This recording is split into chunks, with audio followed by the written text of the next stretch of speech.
Hey, and welcome back to the Leadership Lunch Live again. We were having a little bit of technical issues, and so we were able to work through those and get those started. In this episode, we're going to be talking about switchers and how smart professionals change careers and see success, a book by Dr. Don Graham. And it was a great read as somebody who is in the middle of switching careers myself. The amazing thing about what we're going to talk about today is how we're going to transition and how we switch careers. And we're going to going over the topics in the book and kind of getting over it. So I want to introduce Pam Koppelman first. She has been a long time panelist on the show. Always, eager to have her on the show. So Pam, why don't you talk a little bit about yourself and how you started in your switching career? Yeah. So Pam Koppelman. I guess I'm going to use kind of a little bit the format that you told us. So I am a former U.S. Army logistics officer turned chief compliance officer at Norwich University. I was a switcher 3 years ago. So that's a little bit about me, but I would say that as we get into it a little bit more, I did have a little background in the compliance area, but it was not what I was known for in my previous career. Or I guess I should say I consider myself a double switcher, which we'll get into later. Okay, and Bobby.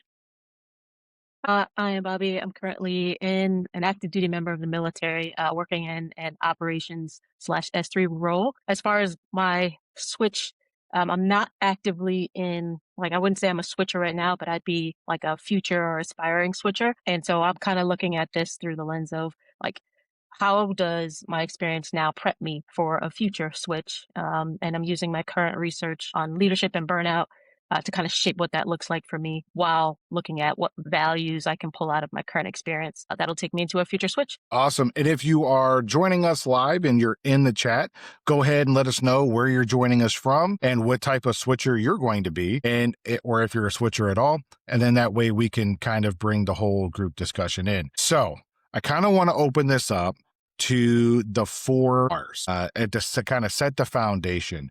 So is there any one of the 4 R's, which are responsibility, reality, risk, and resilience, that kind of spoke to you the most while you were reading the book or while you were going through the changes and switching?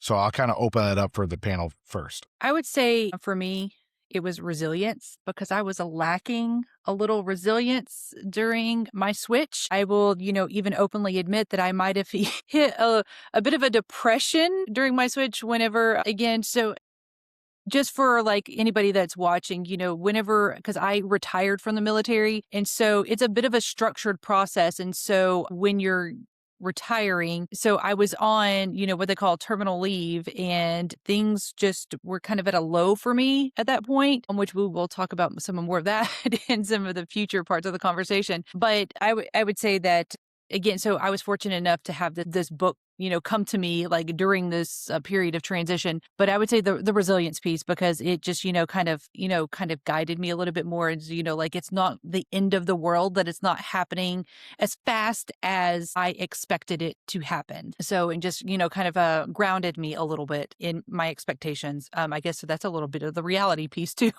No, absolutely. And for me, it was definitely a big factor for me. So I would say reality for me is like the biggest one, that as I'm going through everything, having a reality check of where I want to go, what I actually want to do, and where I really am in the process. Because even though I thought like, hey, you know what, like I'm good with retiring from the military and transitioning out, there's like phases where that I'm still going through where it's like, yes, like I am ready to retire and transition.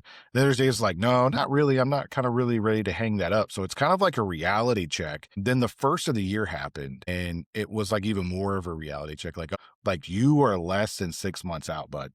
Like, what are you doing? And so I didn't know, Pam, if you had a similar, reality check or similar things that you went through.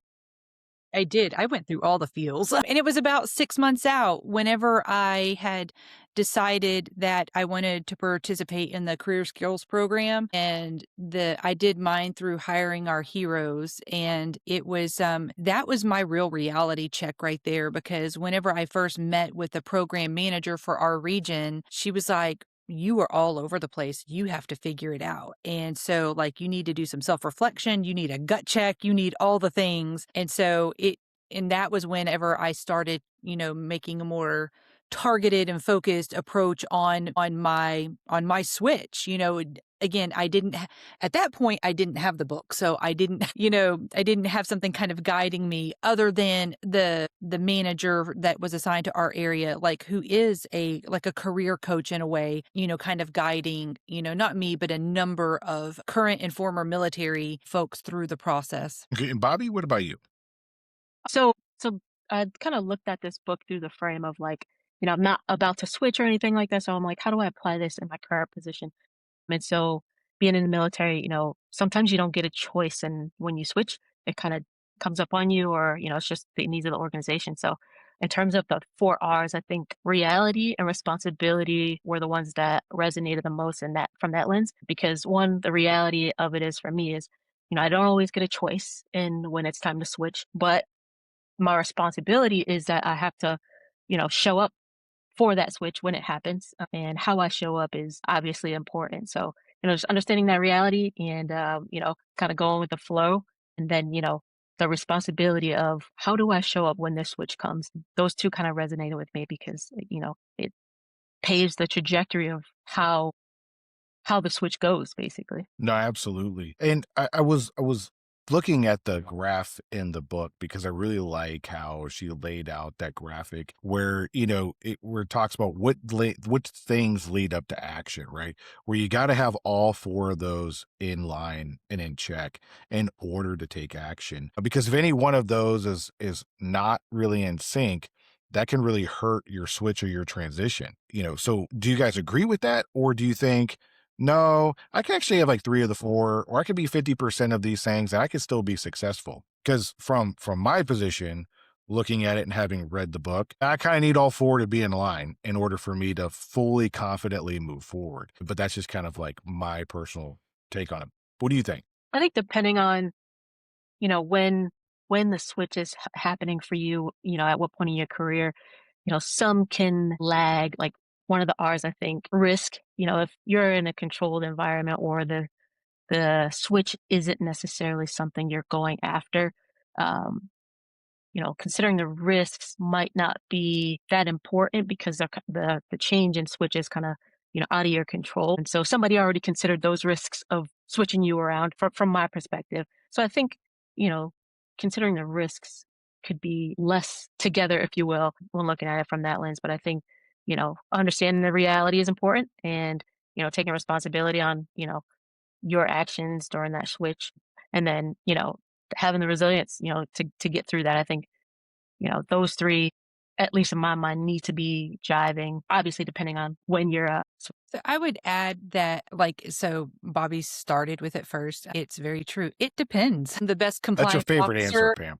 Yeah, it depends. The best compliance and also legal answer I've learned, working with general counsel, and different lawyers over my time, But I would say that I agree with Bobby said, some areas may be kind of lagging behind and they eventually have an align, or maybe it's not a perfect alignment. Maybe it's, one is here and the other one is like just, like touching it, that will lead to success. But I also think it depends on how someone defines success. And if success for them is just getting their foot in the door for a new industry or a new function, then yeah, and maybe because it's not all there. And so yeah. So I think they're just again, it depends. But I generally agree though that those have to have some level of alignment within a specified time frame in order for you to, to achieve your success. So, Pam, what did you find as probably the most underestimated outcome and difficulty in your switch? I never underestimated the difficulty. I may have made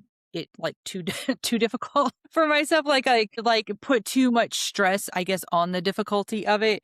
But again, coming from, the military in our environment, you get to watch your peers and your colleagues experience this and kind of learn from their mistakes, and I wouldn't even call it mistakes, it was from their lessons learned, right? You get to learn from them. And I was able to, I guess, overcome, what I would have considered, their difficulty early in the process. Well, I wouldn't say early in the process, but it became clear to me with the coaching from the Hiring Our Heroes staff, right, that I needed to focus on and decide what I wanted to be when I grew up. Um, and again, because like, Bobby alluded to, the military kind of just, now, people in the military get a little bit more of a say in what they do in their career. But, most of my career, the first, 17 years of it, I had no say. Like, they're like, oh, here, give me your preferences and we're going to tell you what you're going to do for the next 2 to 3 years. But it gave, I had the opportunity to really ask myself and focus, like, what is it that I want to do when I grow up? And kind of say, like, my previous career and jobs that I did don't define who I am or who I'm going to be. They are shaping and influencing and giving me those skills to become. And I would say that was what, like, considered, like the difficult part was like figuring out who I wanted to be. But I got to learn so much from others and figured out because I think that I'm not going to say failed, where they were challenged is that they thought it was just going to fall in their lap. And they're like, and they just chased whatever it was that was going to give them a job. It wasn't a career. I'm going to get a job. It's going to make ends meet. And then they job hop. And that was what I was like, I am not going to be that person. I'm not going to continue to chase and job hop, because they moved, functions and industry and stuff like every, couple of years. And some of them like changed a couple of times within their first year.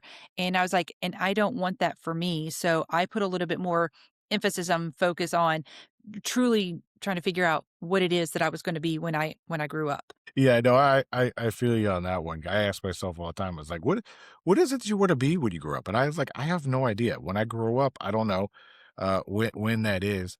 Some days I'm like, I'm not that old. But I hear what you're saying when people chase like whatever job's gonna fall in their lap. And I was recently doing some interviews for like some board positions, and somebody asked me the question, like, well, what type of company do you want to work for? And I was like, oh, that's a great question. I don't know, but I know what I don't want to work for. Let me tell you what I don't want, right? And so it really kind of honed in onto like, hey, narrowing down the focus, like, what is it that you're looking for and going after? And Pam, I know, like, I think it was a year ago, we're at the ethics conference, like you had all your spreadsheets and your calculators, and you were sharing them, which is great. This has been incredibly helpful for me during the process as well. So we all get to learn from each other in these things. And so my question then is for Bobby, since you're a future switcher, when do you think it's going to be a time for you to switch?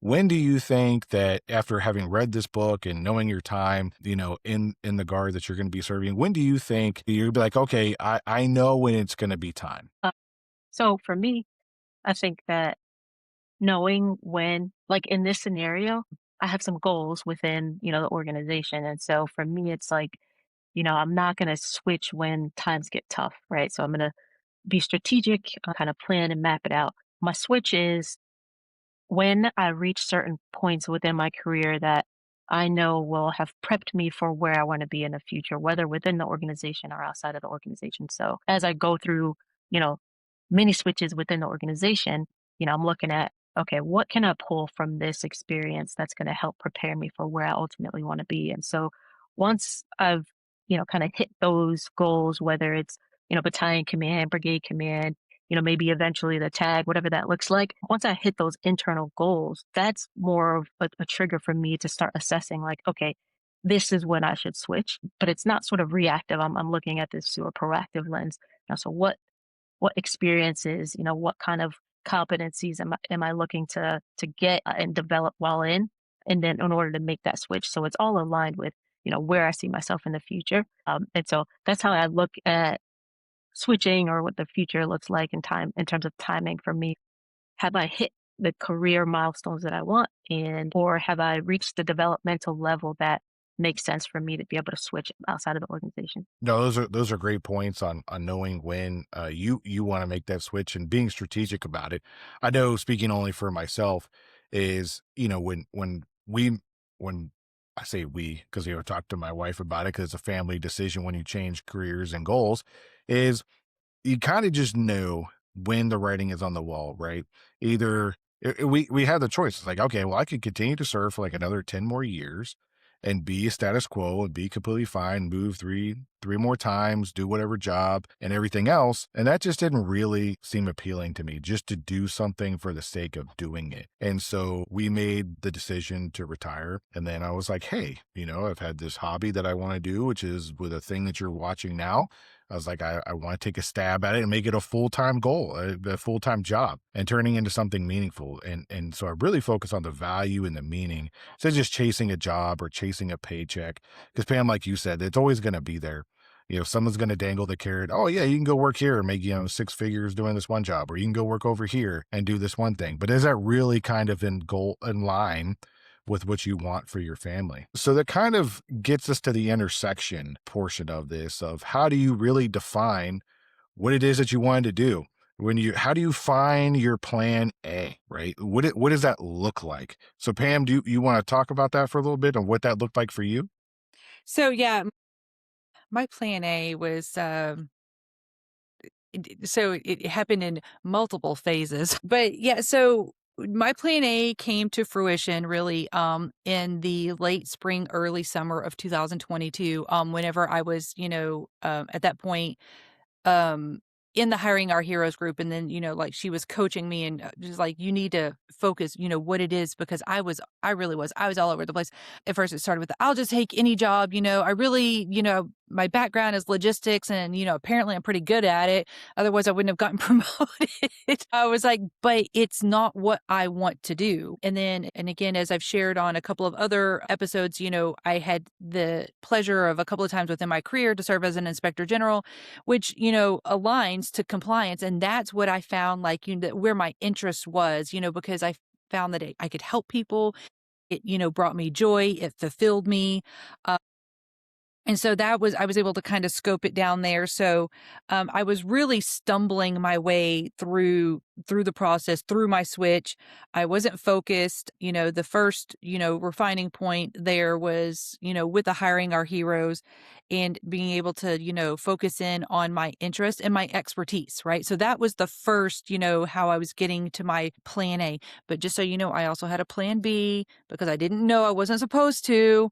I didn't know yet that I was plan B. I had a plan B and C and maybe even a D. Because, well, first of all, the military taught us that, right? Like, you don't just, you have an alternate course of action. And so that was my first refining point. And then once this book was actually introduced to me, and then going through the hiring our heroes program, I had a second refining point where at that point I refined my expertise as well as my market. So that was kind of how I discovered my plan A. That's a great point that you bring that up about not having a plan B, C, and D. And I know when I read it myself and I was like, oh, wait a minute, that's kind of counterintuitive. Like, you're supposed to have different plans of action. And it wasn't really until I started talking about your networking, some pretty influential people. Well, okay, that's cool. Let me introduce you to some people. Like, what is your take on that? So again, as part of the Hiring Our Heroes corporate fellowship program, I did mine with Boston Children's Hospital. And at that point I had pretty much, narrowed it down that I was going to go into the compliance field because I was serving as a compliance fellow for Boston Children's Hospital. But they were able to introduce me to other leaders within their organization, even outside of the compliance area, to help me network within Vermont. But again, I did speak to one person that, I eventually got networked with, and she was quite intimidating. I'm not going to lie. She was a talent manager and she was quite intimidating, and she made me second guess myself in the areas that I wanted to go to. But again, so I would say, but again, it opened up the network for me, to make myself more confident in what it is that I was trying to pursue and not let people really kind of intimidate me and think that I couldn't achieve this career switch. And what I did learn is that if you're confident in yourself, and when you're doing these introductory meetings with new people in your network, they will, they will champion and advocate for you and for you to expand your network. And that was what I found through the folks at Boston Children's Hospital is they were like they wanted to help me and cheer me on and get me introduced to the other people because of the way that I guess I presented myself else. Yeah, and I just want to make two clarifying points real quick. So hiring our heroes, that was part of the Skills Bridge program. Yes. Okay, so for anyone watching and listening to this right now, if you're currently going through the Skills Bridge program or haven't gone through the Skills Bridge program but looking to, drop in the comments. Let us know what program you're using and how that's working out for you and your switch process. But Bobby, I'm going to ask you kind of an unfair question because I didn't give it to you ahead of time. Uh, so knowing the three intersections defined your plan A, and I know you're a future switcher, but you're going to come in contact with a lot of soldiers who are going to say that they're going to get out or they're not going to continue to serve. How does this model of expertise, interests, and market help you lead them down a better path of, well, maybe I shouldn't get out just yet, or here's how I can get out and have a really good, strong plan A? There. I would caution them in terms of like not getting out, not jumping out too soon, and really understanding where those intersections are, and then seeing how those intersections can be developed while they're currently in. If I encourage people, if there's a desire within you to leave, just make sure that it resonates with what you actually want to do, something you're actually good at, something you can be passionate about before, jumping ship. So I wouldn't necessarily discourage them from leaving, but I would say hone in and get real smart about your intersections, and ensure that there's a market out there for what you're looking to do. You're actually really passionate about it, and you do have the skills and expertise to execute that. Because if those things aren't aligned, if those intersections don't necessarily jive, or you can't even identify them, then you should probably stick around a little bit more, and help the organization help you figure that out. Yeah, absolutely. And I bring that up because you guys come from a different perspective. Being in the National Guard, you're like citizen soldiers, right? So sometimes you're a full-time civilian and then you're a soldier part-time, and then sometimes it's the opposite, right? You got a full-time force who's looking to transition to a part-time force. Whereas Pam and I, we come from the active component where this is all we know. Like we don't have a civilian component, at least most of us don't. At least some people, had jobs before, then they joined in. But, when I had soldiers who, especially being in the signal career, right? And communications, people get, certifications and they're like, you know what? I'm going to do this and get out and I'm going to get a six-figure job working for, Lockheed Martin or General Dynamics or whatever, right? Because they're out there and they say this is what's going to happen. Then it 9 times out of 10 doesn't happen. And I believe it's because they don't do this model right here. And I think if people had this model before they decide to get out, say, okay, well, take a look at your expertise, take a look at your interest. What does the market really need? And what can we do to help you to develop yourself now? That way you could be more prepared to go into your plan A. I think that would be a really good idea. So Bobby, I appreciate your answer and it was a great answer. Let's kind of switch gears a little bit into rebranding and how to proactively search. I kind of know a little bit about rebranding, about who you are as a person and where you want to go. And I do want to do like a little shameless plug here because I am thinking about rebranding the name of the show from Tim Stated the Obvious to the Leadership Hat Rack. So if you're watching this right now, go in the comments, let me know which one you like because I want to know where you want to hang your leadership hat as we continue this on. So that's my little shameless plug for that. So when we talk about rebranding and proactively searching for our job, she talks about doing a SWOT analysis, our strengths, our weaknesses, our opportunities, and our threats of what's out there. Most people have done this probably in a business setting or in a mission setting, and they identify that. They don't necessarily do it for themselves. And so just kind of put this out there. If you're watching, jump in the chat. Let us know if you've done this for yourself. And for the group, how did you approach this, or are you going to approach this? So I'll start.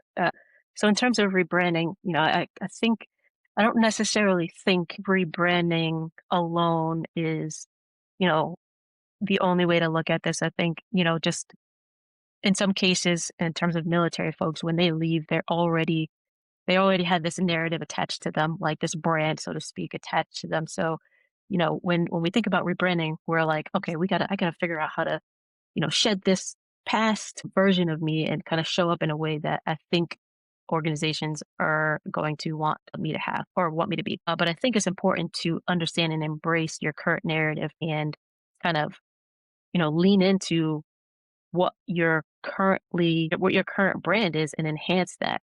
I don't think you have to necessarily, you know, completely change your whole persona, but I think you dig in and understand your strengths and weaknesses and use that to tailor how you rebrand. But I think it's appropriate to identify like, hey, I may step out into the civilian sector or within the organization already kind of look like having a brand associated with me. How do I maintain, my current level of branding and credibility? And then how do I enhance that through, experience and, actively delivering on what it is that the brand that you're trying to portray. So not forgetting the old brand, but figuring out how to use that old brand to enhance a new version of you, but through practice. And whether you can articulate that or physically show that, I think is important, and is an easy and direct way to enhance your brand without overhauling who you really are. So I would like to add that had sometimes still have a tendency to focus on my weaknesses and not my strengths. And again, I guess that's a little insecurity, whatever, because I feel like sometimes if I identify it first,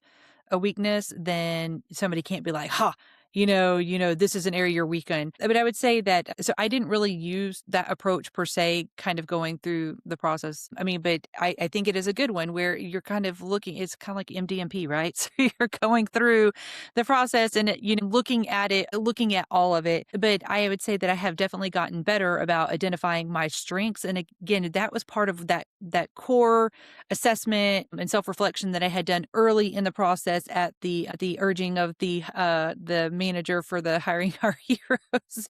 And looking at that so I could really draw from those strengths my experience and my expertise that I would be able to apply to what it was, what I was going to be when I grew up. But yeah, so again, I think that, if people were to use this model, it would make them focus on all of those areas more holistically and not hone in on a weakness or just specifically the opportunities or those threats or the risk. It makes them look at all of it. So I mean, I would encourage people to do that so they don't kind of fall down that little trap that I did where I just like focus in on one area and then it's all doom and gloom and then I lose, my resilience and, kind of go down the rabbit hole of I'm just going to say what it was, a little pity party about, like this is too hard and I can't do this when in fact you can if you just kind of keep all of those things in perspective. Yeah, you bring up some really good points about, that, and it reminds me about being branded or rebranded. And so oftentimes we think we know what our brand is,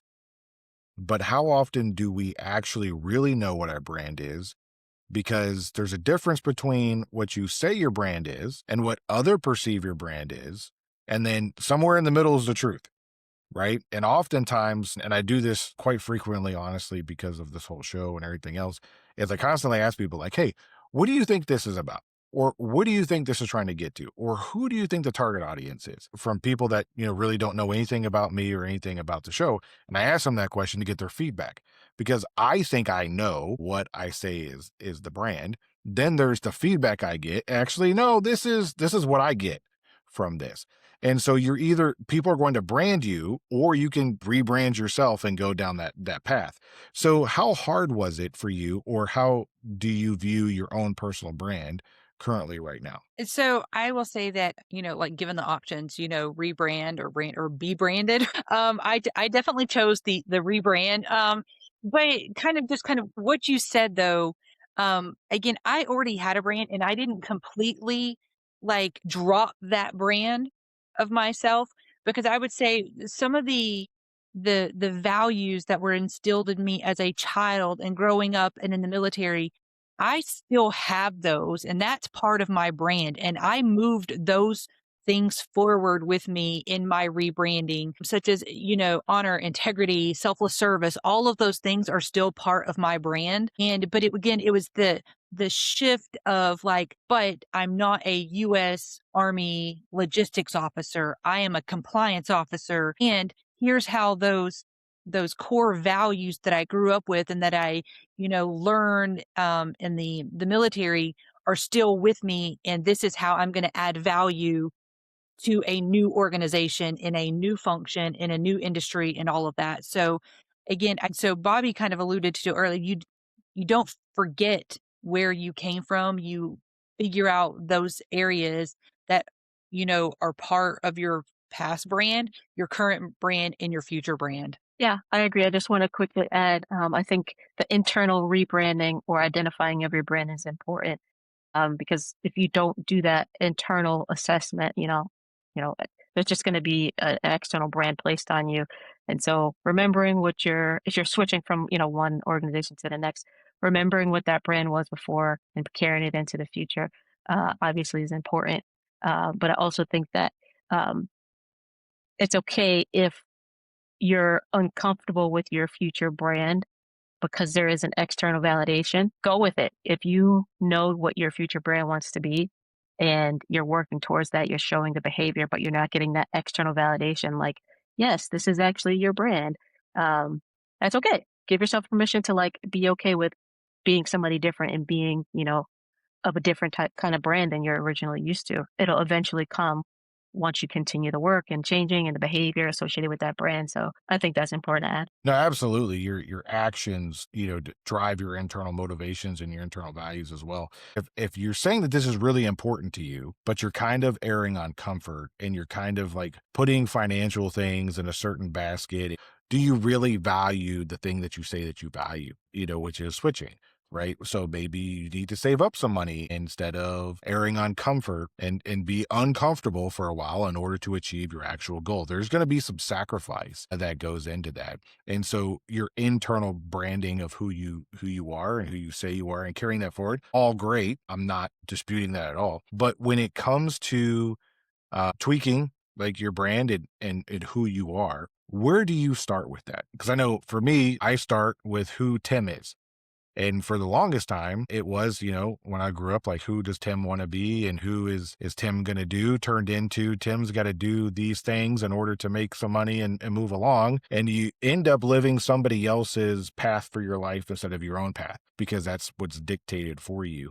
And that's the path you got on. And it's not until you jump off that path that you go, okay, so how do I start this again? So does that make sense? Like, where do you start with your branding? I think you identify the expectations that you have for yourself within your branding, and understand, what your goals are. So again, that self-evaluation, and tying that to actionable um, behaviors that you can display within that brand.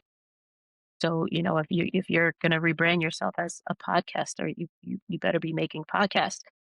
So, you know, just identifying those expectations and tying behaviors and practical exercises or practical means to get to that brand. I think it's important because without that kind of roadmap or path, it becomes very difficult to rebrand if there isn't like this guideline that articulates what is it going to take to get to that rebrand. And so whether this is internal or, you're actually writing it down and mapping it out, I think that's a really good initial step for anybody trying to rebrand. Is just identifying what the expectations are associated with that rebranding for yourself. So I would add, like kind of going back to the beginning of our conversation is, like, how do you define success? What is success? What are your expectations?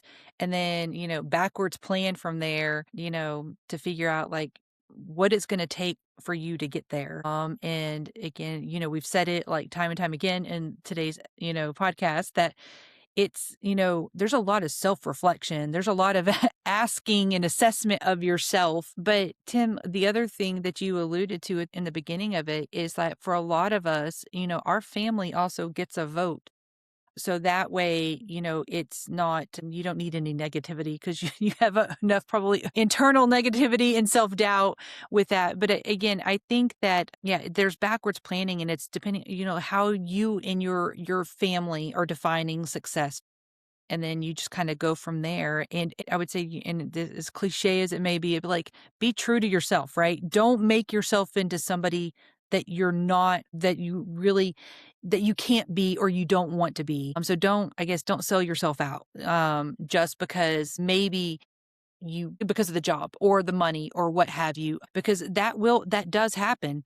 People have been on the path to a rebranding and the things, and then somebody dangled that proverbial carrot in front of them for something that's off the path, and they turned themselves into something or someone they didn't want to be. Yeah, and I want to chime in on that point too, because it was in the previous discussion that we had, and it was in this one, and both authors said the same thing. You abandon a lesser achievable goal at the sacrifice of your greater, harder goal. That's not as awesome as my actual dream job that I want to do. Kemmerich, the German guy who lives in Switzerland, great author. He wrote the book On Vocation, and he's talking about callings, right? How do you align yourself, your internal values, with what you actually want to achieve in life? And having a job and going to school is different than actually being in your vocation. Like what is your mission and your purpose while you're alive and being here? And it's a lot deeper than just what can I do to get a paycheck, right? Because anybody could do something to get a paycheck.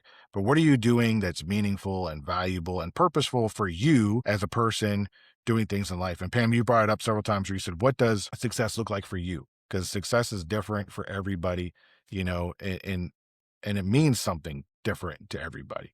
So I appreciate that for bringing it up. And Bobby, all the things that you have brought up today as well on your future switching goals and your future endeavors. So my last question is there anything that we didn't talk about that you want to talk about? As always, one of the things that really spoke to me in this book and why I was just like, it was actually in the first chapter, maybe about your identity. And we've talked about it, I think, in the last one with the Be Your Future Self Now, about how we define ourselves and, like our identity becomes our job or whatever our career is. And I will say that in like that terminal leave period of the military was where it really kind of hit me that I felt like I was losing my identity, because in the military, again, people know who we are when we walk into a room because of the rank on our chest or our position, right? And there was no explanation needed. Oh, everybody's like, oh, that's Lieutenant Colonel Pam Koppelman. She's the Inspector General. Wore my resume on my uniform. Um, and I would say that I felt like when I lost that, I was losing my identity, when that I've learned is not true at all. It was a part of me that shaped me and who I am now, or who I was then and who I am now. But it wasn't really my identity. It's what I did, but it's not who I was, like who I am again, or, my core values. For myself and what want to bring to an organization. So I would say that part of the book, even though it's kind of a small part of it, really, really resonated with me and made me kind of just, like have more perspective. I often hear stories when folks transition out of the military, they lose a sense of identity. Definitely, like Pam described, and I experienced that. My twin sister just recently transitioned out, and she's trying to figure out what her identity is and where she wants to go. And so, as I thought about that, I'm like, well, how do I prevent that from happening? So, how do I establish and um, hone in on my identity within the military, and how do I translate that outside of the military when I get out? I think if I'm secure on my identity, it will make for, a fluid transition.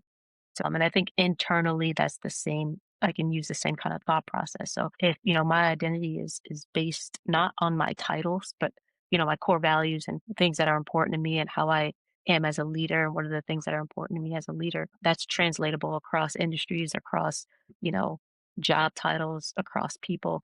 And so that was something I really kind of thought through and tying it to, okay, well, how do I rebrand? Do I even need to rebrand? What's the future, my switch look like? What am I doing now to prepare for that? And I think all the things that I'm doing align with my identity are now preparing me for whatever switch I make in the future, especially within leadership. So, continuing to finish my doctorate is like the major goalpost for me to continue to align that identity and the importance of certain things like burnout within our organization. Like those are the things that are important to me and valuable to me. Um, you know, my behavior being consistent and congruent with understanding what that looks like is going to help me shift what my identity is here to how I can, be proactive and helpful outside of the military. Yes, understanding your identity resonated deeply with me. No, all great points, and I appreciate you both sharing them.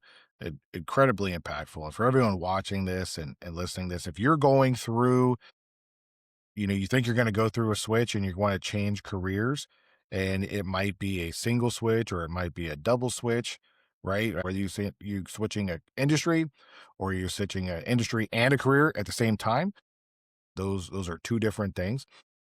It's going to be harder to do one or the other. Job searches are just hard in general these days now. Your network has to be up and going.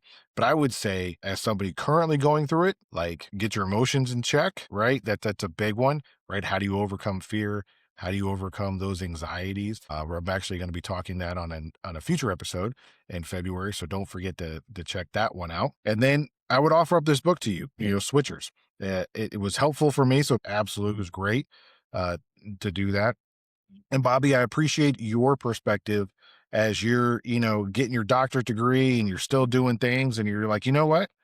Like, I'm going to look out for those who are going to be transitioning. I'm going to position myself so that way when the time does come, a few years down the road, that when you ever decide to make that point, that you're set up for success. So thank you for your standpoints. And if you're watching this, definitely, please like, subscribe, follow, do all those things so that way we can reach out to you and drop a comment and let us know what type of switcher you are and where you're at in your process. Before I go, I'm going to offer it up one last time and say, it's anything else anybody wants to talk about? Well, no, I have a question for you, Tim. Sure. So, since you just brought it up, even though we didn't really get into it, so how do you classify yourself? Are you a single switcher or double switcher?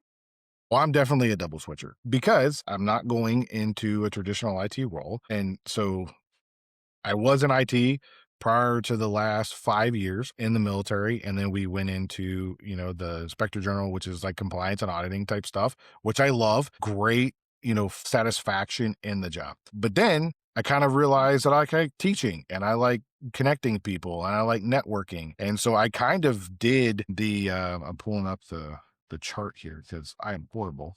The diagram, right? What are your expertise? What are your interests? And what are your markets? How do you find your plan A? I kind of went over my expertise and I was like, okay, I'm good at these things. Here's my interests, and then there is a market, right? For podcasting space, there's a market for leadership, and there's a market for leadership development and training because businesses don't necessarily have the time or the energy to do it themselves, and if they do it, they often neglect the folks that should be participating in it. And that was one thing that I've learned by doing these episodes and interviewing CEOs and board members and other executives, that there's a whole population of people out there that have been excluded from leadership development. And it's the millennial generation. I'm not even talking about the Gen Zers. Like the Gen Xers were invested in by the baby boomers and they're the ones getting up there, but the millennials have been predominantly neglected because everyone thinks that Gen Xers are going to be around for a while because that's what the baby boomers did. Well, the Gen Xers had a really good financial, time, despite what people are saying at the executive and corporate level. Gen Xers have been pretty good. They've been saving up money. They're allowed to retire early. And then so the next people up, the millennials, we're like, okay, yeah, I might be able to take care of something. I might not. I don't know. I may or may not have had the training to do it. So that whole population of people is definitely neglected. And so I've really enjoyed doing these things. And I was like, you know what? Funny story. When I went to college to learn how to be a DJ on the radio before I joined the Army, I wanted to be a DJ on the radio. I did an internship at a radio station. And it was the most boring job I ever had. Not because it wasn't being able to play music or anything else. It just wasn't what I thought it was. Sitting in a room, talking to myself, like through a plexiglass window in a soundproof room, playing music, answering the phone, and playing whatever song somebody wanted to have on the radio. And I was like, man, this is really boring. If this is my life, I don't think I want to do it. And then here I am 20 something years later, going back to a similar thing of being able to be on the radio, right? being able to talk and get your message out there in a more impactful way. So I just needed to have more life stories to tell and be more fun, I guess, in order for me to enjoy it. So thanks, Pam, for asking that question. All right. So we're going to wrap it up here. Thanks again for everybody tuning in and watching this, and make sure to hit all those bells and whistles, and we'll see you on the next one. Thanks, Tim.